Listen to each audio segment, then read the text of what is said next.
ஒரே ஒரு விஷயம் தான். அந்த அஜித் வந்து என்னை இன்னுமே யாரும் தலைன்னு கூப்பிடாதீங்க, ஏகேன்னு கூப்பிடுங்க அப்படி இப்படின்னு சொன்னான். அடுத்த படம் பார்த்தீங்கன்னா அந்த படத்தில் ஃபுல்லாக தலைன்னு தான் கூப்பிட்றாங்க. அவர் நடிச்சிருக்காரு, அவர் டப்பிங் பண்ணியிருக்காரு.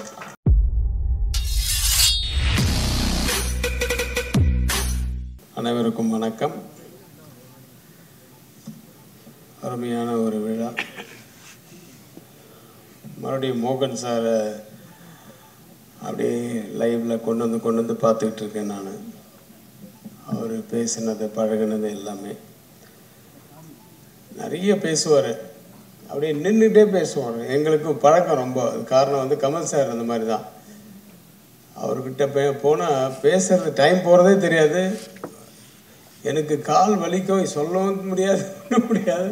ஆனால் கமல் சார் 3 மணி நேரம் 4 மணி நேரம் நின்று பேசிகிட்டு இருப்பார். மோகன் சாரும் அதே மாதிரி தான். என்கிட்ட தனியாக அதே மாதிரி நிறைய பேசியிருக்காரு. அப்போல்லாம் சொல்லுவார், எனக்கு வந்து நிறைய இன்சல்ட்டெல்லாம் ஆகிட்டுருக்கு. எனக்கு பிகினிங் ஸ்டேஜில் என்னை வந்து நிறைய பேர் வந்து வேறு மாதிரிலாம் பேசினாங்க, அவாய்ட் பண்ணாங்க. அப்போ தான் வந்து நாங்கள் முடிவு பண்ணேன், சரி தம்பி உடையான் படை கஞ்சான்னு சொல்லுவாங்க, அந்த மாதிரி என் தம்பி வச்சே நம்ம பண்ணிடலான்னு சொல்லிட்டு தான் இப்போ ஆரம்பித்தோம். அது என்ன நடந்தது, யார் அது மாதிரி சொன்னது, அதெல்லாம் இப்போ தேவையில்லை. ஆனால் அந்த மாதிரி இப்போவும் சில பேர் சொல்லிகிட்டு இருக்காங்க ஸ்டேஜில். சில இதெல்லாம் பார்க்குறோம், நம்ம கேட்குறோம். அது வந்து அதுக்கு காரணங்கள் இருக்குது. அவர் வந்து ரொம்ப நேரம் நிறைய எழுதுவாருங்கிறது உண்மைதான். ஒரு படத்துக்கு கேட்ட 4 படத்துக்கு எழுதுவார். ஆனால் அந்த எழுதுறதுக்கு டைம் ஆகாது அவருக்கு. நடுவில் ஒரு சின்ன சின்ன கேரக்டர்ஸ் பிடிக்கணும், அது வந்தால் தான் இது இன்னும் ஹைலைட் ஆகும் அப்படின்றதுக்காக வெயிட் பண்ணிகிட்டே இருப்பார், திங்க் பண்ணிகிட்டே இருப்பார். ஒரு 15 நாள் ஒரு பேஜே தாண்டாது, ஒரே பேஜ் தாண்டாது.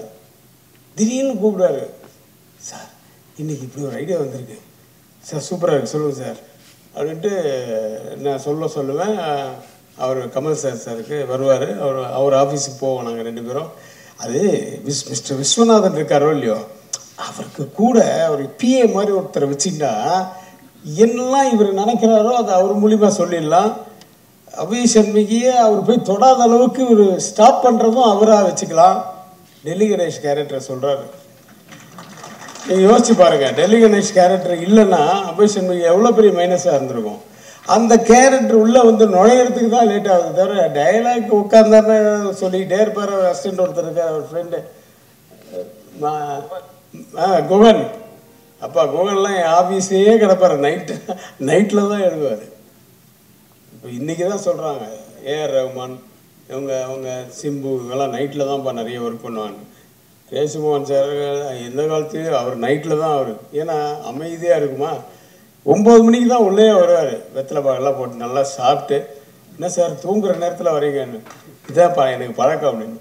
விடிய எழுதி காலம்புற விடிஞ்சதுக்கப்புறம் தான் வண்டி எடுத்துகிட்டு போவாங்க. அந்த மாதிரி அந்த கேரக்டர்ஸ் உள்ள வரத்துக்கு தான் அவர் டைம் எடுத்துப்பார். டைலாக் எழுதுறதுக்கு டைமே எடுத்துக்க மாட்டார். அவர் வேறு வந்துக்கிட்டே இருக்கும்.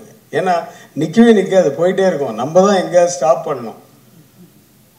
அந்த மாதிரி அந்த தம்பி உடையான் படை கஞ்சான்னு அவர் சொன்ன மாதிரி அந்த தம்பியை வச்சு அப்புறம் அவர் எங்கேயோ எத்தனையோ நாடகங்கள் இதெல்லாம் பண்ணிட்டு எதாவது பண்ணார். ஆனால் நன்றி கடனாக பண்ணாரா இல்லை ஒரு தொண்டாக பண்ணாரா ஒரு கடமையாக பண்ணாரான்னு தெரில. அந்த அண்ணனுக்கு இந்த தம்பி என்னெல்லாமோ பண்ணியிருக்காரு. என் ரத்தம் அவர், ரத்தத்தின் ரத்தம் தான் அவர். ஆனால் அவருடைய ரத்தமும் சதயமாக இருந்த அவன் மனைவிக்கு இவருடைய ரத்தமும் சதயமாக இருந்த ஒரு அங்கத்தையே கொடுத்தவர் இவர். அதெல்லாம் நினச்சி கூட பார்க்க முடியல. ஆனால் ஒரே ஒரு மன கஷ்டம் சார் எனக்கு என்னென்னா, வருஷம் நாங்கள் வந்து படங்கள் பண்ணும்போது டெய்லி மீட் பண்ணிப்போம், அது வேறு. படங்கள் பண்ணாத போது எப்படி இருந்தாலும் மே 30th என்னை கூப்பிட்டுருவார். காரணம் மிஸ்ஸஸ் கிரேசி மோகன் மேடமுக்கு அன்றைக்கி தான் பர்த்டே, எனக்கு அன்றைக்கி தான் பர்த்டே. 30th மே கரெக்டாக கூப்பிடுறாரு. சார் விஷ் யூ த சேம்னு நீங்கள் மட்டும்தான் சொல்ல முடியும், கொஞ்சம் இருக்கோ அப்படின்னு ஃபோன் கொடுப்பார் ஒய்ஃபுக்கிட்ட. ஹாப்பி பர்த்டே விஷயத்தை சேம் அப்படின்னு. அந்த மாதிரி மோகன் சாரோட மிஸ்ஸஸும் நானும் வந்து அந்த ஒரே நாளில் பிறந்ததுனால அவர் கூப்பிடாரு. நான் எந்த ஊரில் இருந்தாலும் கூப்பிடாரு. கடைசியாக அவர் நான் பாலியில் இருக்கேன், அப்போ ஃபோன் பண்ணார். நாங்கள் பேசிகிட்டு இருந்தோம் ஒரு 5 நிமிஷம். அப்போ ஃப்ளைட்டு ஏற போகிறேன் சார், டைம் ஆகிடுச்சு அப்படின்னு சொன்னேன். போனதுக்கு திரும்பி அங்கேருந்து இறங்கி ஹைதராபாத்தில் இறங்குறேன். ஏன்னா ஹைதராபாத்தில் எனக்கு தெலுங்கு படம் ஒர்க்கு. மிஸ் கால் இருக்குது, மறுபடியும் பண்ணுறேன். அவர் ஃபோனே ரீச் ஆக மாட்டேங்குது. அதோடு நான் அப்படியே ஏதோ மறந்துட்டேன். ஒரு 10 நாள் கழித்து அதே இதில் ஃபோன் வருது. அப்பா 10 நாள் கழித்து அவர் டைலாக் கொடுக்குற மாதிரி 10 நாள் கழித்து ஃபோன் பண்ணியிருக்காருன்னு ஃபோன் எடுக்கிறேன். வேறு நியூஸ் வருது. ஒரு 10 நிமிஷம் கழித்து கமல் சார் ஃபோன் பண்ணார். 1 மணி நேரம் பேசிகிட்டு இருந்தோம் ஃபோனில் அவரை பற்றி. ஸோ எல்லாரும் ஒரு காலத்தில் போக வேண்டியதுதான். கொஞ்சம் முன்ன போயிட்டார். அதை பற்றி நம்ம நினச்சி பார்க்குறோம். அவரை மறக்கவே முடியாது. ஆனால் இந்த மனுஷன் இருக்கார் பாருங்க, ஆள் தான் இங்கே பார்க்குறதுக்கு அப்படி மனசு. அவர் அண்ணனுக்காக என்னெல்லாமோ செஞ்சாரோ அதில் ஒரு சின்ன பங்கு தான் இன்றைக்கி இது ஒன்றும் பெரிய விஷயமே இல்லை. இந்த மாதிரி இன்னும் அவர் நிறைய செய்வார் சார். அந்த காலத்தில் வந்து அந்த இன்டர்நெட்டு அதெல்லாம் இருந்ததுன்னா இப்போ கமல் சார் வந்து எல்லாமே நெட்டில் தான் இருக்கும். அவர் அதில் ஆர்டிஸ்டில் எடுத்து வச்சுருவாங்க. அந்த மாதிரிலாம் இருந்ததுன்னா அபய் சண்முகி இவ்வளோ பேப்பர் தனியாக இருந்தது சார், வெயிட்டுக்கு போட்டானுங்க சார் ஆஃபீஸில். அதெல்லாம் நம்ம எடுத்து வைக்கலை. அந்த காலத்தில் கிடையாது. அதெல்லாம் அந்த ஆர்டிஸ்டில் சேர்த்து வைக்கிறது, அது படமும் சரி அதுவும் சரி. அலைன் சார் வந்து இன்றைக்கி இந்த புக்கு இந்த மாதிரிலாம் புக்கை போட்டு சாஸ்வீதம்னு சொன்னார். நாங்கள் கமல் சார் வந்து அவர் படங்களாக அவருடைய கதைகளோட வசனங்களை படங்களாக எடுத்து சாஸ்வதமாக வச்சுருக்காரு. லைப்ரரியில் இருக்குது, என்றைக்கு வேணால் போய் பார்க்கலாம். அவரோட ட்ராமாஸை வந்து அதே மாதிரி புக்ஸாக கொண்டு வந்து ரொம்ப ரொம்ப thanks. Thanks for Jayaramji, Asha, இந்த நெஹ்ரு. நாங்கள் அடிக்கடி பார்த்துட்டு அதான் சொல்லுவோம். ரவி சார், ரவி அப்பாசாமி சார், எல்லாருக்கும் நன்றி. கமல் சார் அவர் வந்து மாதவ் பாலாஜி சார் ரொம்ப நன்றி சொல்லணும். ஏன்னா ரொம்ப நாள் ஆச்சு அவரை பார்த்து. ஏன்னா அமெரிக்காவுக்கு போகிறதுக்கு முன்னாடி நேராக பார்த்தது. அவரை பார்க்கறதுக்கு ஜெயராமன் பார்க்கறதுக்காவது நம்ம இன்றைக்கி இந்த ஃபங்க்ஷனுக்கு போனோன்னு ஓடி வந்தேன். நான் ஆக்சுவலாக திருச்சியிலேருந்து வரேன். திருச்சியில் 13 நாள் ஷூட்டிங். இப்போ 9 நாள் முடிஞ்சது. இன்னொரு 3 நாள் ஷூட்டிங் இருக்குது பேலன்ஸ். இருந்தாலும் 1ஆம் தேதி கமல் சார் டேட் கொடுத்துருக்கேன். நான் கண்டிப்பாக வரேன்னு சொல்லிட்டு நான் வந்தேன். நேற்று நைட்டு தான் வந்தேன். திருச்சி மறுபடியும் போனோம். இதை மிஸ் பண்ணக்கூடாது. ஏன்னா இவங்களெல்லாம் பார்க்குறதுக்கு எங்கே இந்த மாதிரி தான் பார்க்க வேண்டியதாக இருக்குது. அவர் ஒரு இதில் இருந்தால் பரவாயில்ல, இந்த பக்கம் அரசியல், அந்த பக்கம் இதுன்னு ஏகப்பட்டு இந்த பக்கம் படங்கள் எல்லாம் போகாதுன்னு ஏஐ வேறு.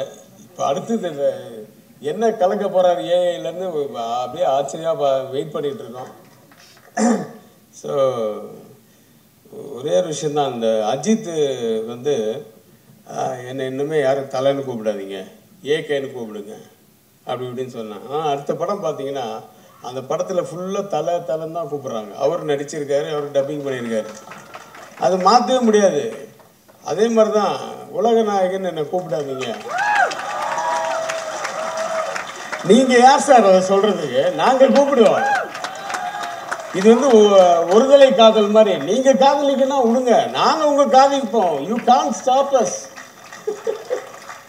நாங்கள் கூப்பிடுவோம் சார். நீங்கள் என்ன சார் பத்மஸ்ரீ போட்டிருக்கீங்க? பத்மபூஷன்லாம் வாங்கிட்டாங்க நிறைய பேர். அப்போ யார் தனியாக நிற்கிறோன்னா ஒரு பேர் வேணும்ல. அது உலக நாயகன் தான் நாங்கள் கூப்பிடுவோம். உலக நாயகன் கமல் சார் தான். அவங்க வேணாங்க, அவங்க சொல்லிட்டு போட்டோம். நம்மளை நிறுத்தவே முடியாது யாரும். அதை விட இன்னும் சூப்பர் விண்வெளி நாயகன் மணி சார். அடுத்தது இதுக்கப்புறம் வேற பட்டமே இல்லை. ஸோ அந்த உலக நாயகன் இருக்கும் மேடையில் என்னையும் அழைத்ததற்கு மிக்க நன்றி மாதவ் சார். இன்னும் நிறைய நினச்சிட்டு இருக்கேன். ஆனால் நான் அவங்க பேச்சை கேட்கறதுக்கு நிறைய வெயிட் பண்ணிட்டு இருக்கேன். அதனால நன்றி கூறி விடைபெறுகிறேன்.